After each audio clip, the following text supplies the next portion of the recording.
Mully and Haugh, Chicago Sports Radio 6-7 of the score. Brad Biggs is the football man of the Chicago Tribune, a long-time contributor to the station and a valued friend.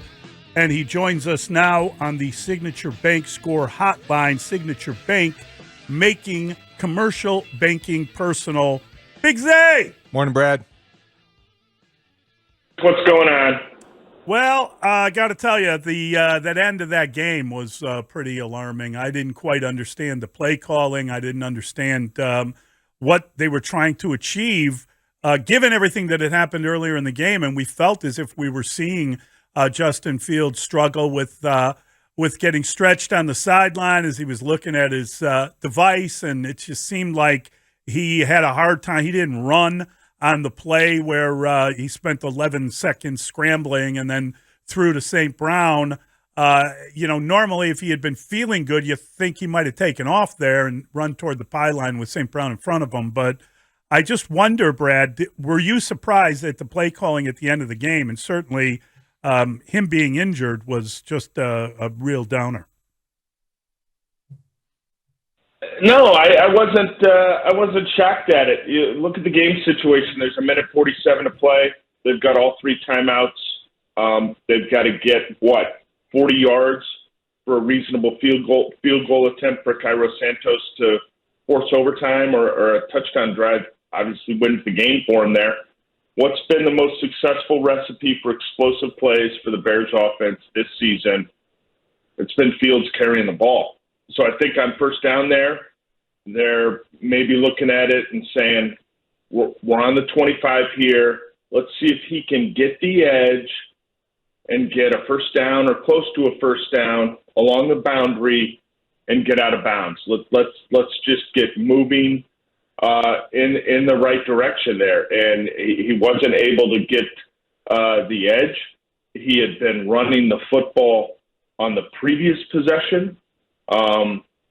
So no, I wasn't surprised. And now it's like it's like that crowd that was out there that wanted Matt Eberflus fired and Luke Getsy promoted is now down on Getsy. It's really something. Well, I think that's ridiculous to consider that possibility. That was never a logical conclusion to reach. But it was. I know what you're saying, Brad. I know what you're saying. But let's stick on yesterday because I think that it is valid to question the logic. Brad, one of the reasons Luke Getsy's on the sidelines and not in the booth, he likes to be there. You're more in tune with what's going on the sidelines. I can't imagine there was no awareness that Justin Fields was ailing before that series. As Mully pointed out, there were examples on the previous series where he didn't run it when he typically would because of his physical condition. In that context, how can they justify not only one designed run on first down, but coming back to it on second after he was hit? After he was hit, obviously they didn't know that he was injured. I go to why are they calling designed runs here? Like, what's the thinking behind it? Instead of, hey, these were bad play calls. Well, yeah, of course. They didn't work. They weren't good, and I'm sure Getsy would like them back. Why did he call them? I think it's a realization, an understanding, an admission that this team has real challenges throwing the football from the pocket. And we've seen it late in the fourth quarter, time and again, okay? Game on the line, have to get the drive going, don't have a lot of time left. This football team struggles to throw the football from the pocket, okay? And your play action is kind of taken away at that point. The bootleg game, I don't know that you want to cut the field in half for your quarterback. So I think that's what I think most people knew that, and I think those that weren't sure about that probably have to come out of yesterday's game admitting that, that's something that's an issue for them that they've got to find a way to improve at. This segment with Brad Biggs is brought to you by global biotech company Horizon Therapeutics, where science and compassion work together to transform lives. Brad, when we, I just was surprised that Matt Eberflus was so quick to sort of throw Cairo Santos under the bus with the missed field goal, the 56-yard attempt at the end of the half. I didn't have a problem. I know some people had a problem that Fields went out of bounds and didn't eat up more time on the clock before that attempt. I'm hoping that guy doesn't get hurt, and I had no problem with him going out of bounds there. But that did leave you a minute and 10 seconds left in the half, and to try a 56-yard field goal, when you miss that, you're giving them great field position, and obviously they came down and converted a field goal. I just was surprised that they felt the 56 yards, was within his range. I understand they said that, but to hear Flusy just sort of say, well, I'm sure he wishes he had that one back. Well, don't you wish you had that one back? Don't you think in retrospect that wasn't a very good call? There's not a player on the roster that's easier for a coach to dump on than the kicker or the punter. Okay, Right. and your show as well. I mean, David has been all over Santos this year. Yep. But the situation there, I talked to Santos after the game. He said they felt like his outer range was from 58, and but he said 56, 58, you got to hit it perfect. He didn't hit it perfect. Right. And so, it was a little aggressive, but that whole end of the half series was confusing to me. Like, the first thing that puzzled me was Arthur Smith, the Falcons coach, was using timeouts there on defense. Right. And I'm looking at that and I'm saying, why are you trying to give them more time? Like, you're potentially helping them out here. And then it really looks like he's helping them out after the Bears get down to the 30. What was it? The 39, I want to say, after a Fields run, and then Schofield gets called for holding. So the Bears get backed up. They end up missing the field goal, and then the Bears defense has got Marcus Mariota in Atlanta, 3rd and 6 at the 50. You see the people who want Alan Williams to be more creative, more aggressive. I think they dropped 2 defensive linemen out and brought like 3 guys from the 2nd and 3rd level. And that blew up in their face. Demir Bird, the ex-Bear, with a 19-yard catch, and that gets Atlanta in range for the field goal in the final play of the half. So just that whole final couple minutes there. And that's a spot where the Bears have been really good, guys. What have they done consistently this year? They've run the football, and they've managed to score late in the second quarter of most games. And the end of the second quarter wasn't good to them this week. Brad, Matt Eberflus had a strange week. He began it by calling out Jalen Johnson, my words, not his, about the injury against the Lions and playing through it and the expectation level. He also, as we just pointed out, called out his kicker for missing a 56-yarder and not hitting it right. But the most odd thing that he said involved the usage and availability of Tevin Jenkins. I don't understand how somebody can be active on the roster game day, but only as a backup. And when you see a right guard struggling, emergency. Yeah. What else was Michael Schofield have? What did he have to do to make it any more of an emergent situation? I wrote about that in 10 Thoughts this morning, guys. That's very confusing to me because you've got the medical staff saying Tevin Jenkins is cleared to play football today, right? If the medical staff doesn't clear the player, he doesn't get a uniform and he doesn't get a helmet, right? Tevin Jenkins is cleared by the medical staff, but tells the coaching staff, not hitting so good today, guys. If you really, really need me, otherwise I think I'll watch the game from the sideline. I mean, that's basically what you're and so that's very puzzling to me. He was listed as a full participant in practice on Friday. Tevin Jenkins has been a wonderful development at right guard this season.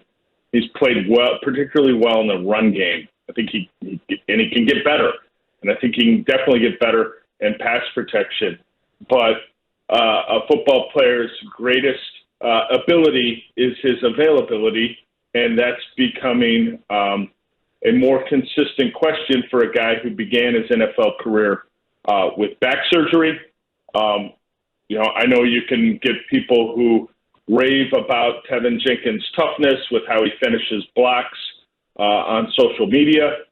They cannot rave about his toughness for him missing ball games when he's cleared to play by the medical staff, right? Right. Another thing that was kind of weird to me, and I don't want to harp on the kicking game because we know David doesn't like talking about it, but they allowed the return. Oh, I know you're going to make a comment. They allowed a return for a touchdown, right? And on the ensuing kickoff, after they scored, they weren't going to give him another chance, so they had the punter kick the ball out of the end zone, and he did it fairly effortlessly. Why weren't they doing that the whole game? Why even kick to the guy?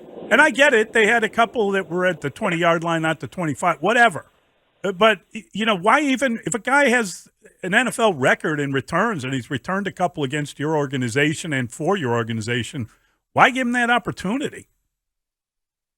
Question, and one that Richard Hightower is going to have to answer for this week. Talking to Santos about that, the goal – on those kickoffs was just maximize hang time, get as much hang time as possible to give the coverage team an opportunity to get down there. And, why not try to bang it? If he just puts his entire leg into it and tries to bang it out of the back of the end zone, well, you get a miss hit on one of those and you got a line drive going straight to Cordero Patterson. It doesn't matter if it's 7 or 8 deep. I mean, he's showing he'll take it out from the back line of the end zone. And then the Falcons have got a real advantage because your guys haven't gotten much of a head start. But we've seen that for a good stretch now, guys, where special teams has had some breakdowns at key moments in a ball game that's contributed to the loss. The margin for error, as we've discussed, is so small for this football team that they cannot overcome this kind of stuff and get a victory. And it's, It's the opposite of complimentary football, right? Like they're all kind of pitching in to come up with these 3-4 point losses where there's elements of the game you look at and you say, this was pretty good. There's some development and growth here, but then there's elements from all three phases where it's just not going to be good enough for this football team to get a win. All right, Brad, let's look at the biggest issue here. So what we don't know about Justin Fields' injury probably outweighs what we do. But it was a left shoulder. And if you're looking at the range between, missing 1 game or 6 games the rest of the year, how will the Bears weigh what the risk reward will be in getting him back onto the field? And how different will that approach be because it is who it is? Yeah, I think you just want to get him to a point where you feel like he can't hurt himself out there. Like, he can't be further injured by playing football. And what's that going to entail? I've got no idea. We could sit here until mid-afternoon talking about the possibilities with it and really not know a darn thing. But I do believe this, okay? I think as soon as he's ready to get back out there, it's important to get him back out there. And it's because with 6 games left, that's an opportunity for him to develop greater rapport with Cole Kmet. We're starting to see some of that. More opportunities for Darnell Mooney. Let's see Claypool do something other than catch a ball right near the line of scrimmage. And you go back to that loss to Washington on the Thursday night, where through 6 weeks the offense had done almost nothing good, right? I mean, it was a disaster across the board. And since then, you look at what they accomplished offensively in a 4-game span. That's why I say the remaining 6 games are important. Who knew after that Washington game that they'd be able to average 31 points a game in the ensuing 4 ball games, right? Who knew the growth and steps that a lot of these individual players could take? So that's why I think it's important for him to be back out there as soon as he's in a position where he can't do further harm to himself. Brad, I think that the Bears had no sacks again in a game. I believe, though, they did get 3 tackles for loss. Now, unfortunately, Atlanta had 4 sacks and I believe 9 tackles for loss. the negative plays were a problem. The quarterback getting hit, a problem. When you think about where they're at this point, is this just something that you're going to have to wait till the offseason to fix? Is their pass rush just not going to work? Rush is not. Yeah, it's out of order. Okay, like you're at the. You see that vending machine that looks like it hasn't worked in 4 or 5 years, and it's got tape on it. Yeah, it's out of order. The pass rush is out of order. Right. Taco Charlton isn't going to fix the pass rush. Yeah, and maybe they run into a team moving forward here that's got a statue in the pocket and some leaky offensive linemen, but no, they're not going to get after the quarterback again this season. And Atlanta, I believe, had 13 sacks coming into that game. Yeah, 4, right?